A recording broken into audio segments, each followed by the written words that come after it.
رباك ربك جل من رباك ورعاك في كنف الهدى وحماك. To delay marriage in Islam is actually prohibited. Once you know that the two are to get married, you get the nikah done. You delaying it, you are sinful.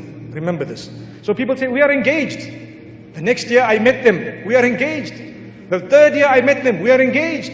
The fourth year, oh, she fell pregnant, we had to quickly do the nikah.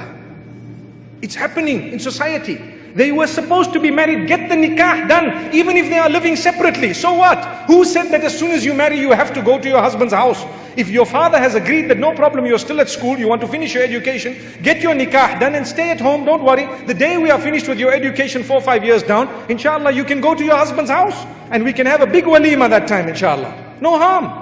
But with us, we say, no, no, no, keep it. What am I going to say? Son doesn't have a degree, son-in-law doesn't have a degree. What am I going to say? No, hold it, no marriage. You must wait. They are already together.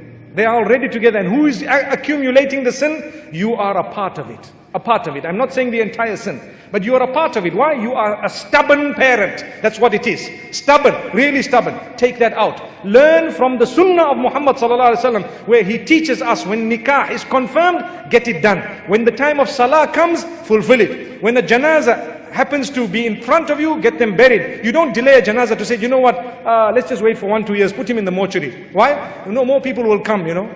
What are you talking about? That's what you're doing to your daughter. That's what you're doing to your son-in-law. May Allah forgive us. Get the nikah done. Do you fear Allah or do you fear society? Get that nikah done. Don't delay. The two want to get married. Come on. Let it happen.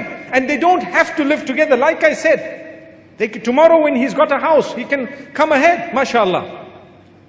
Qualification, degree. Subhanallah. Some of the happiest marriages are to those who have no degree. Trust me.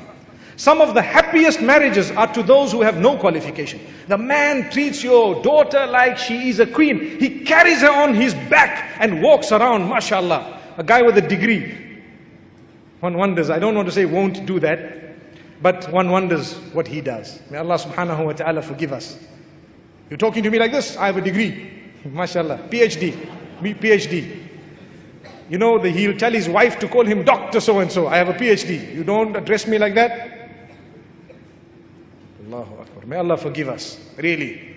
You look at the man, if his deen is good, his character is good, reasonable, responsible person, get him married. How many of our parents had nothing when they got married? 30 years later, they developed wealth.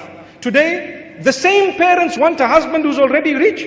He must be rich from the beginning. Give him a chance. Come on, man. When you got married, you couldn't even wear shoes. You only used to move around in slippers.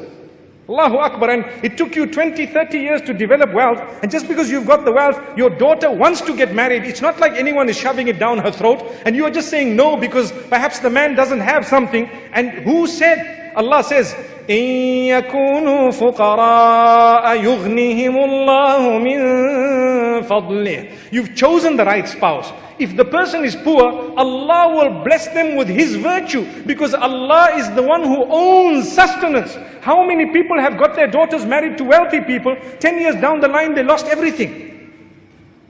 So it's not to do with wealth, it's to do with the right person.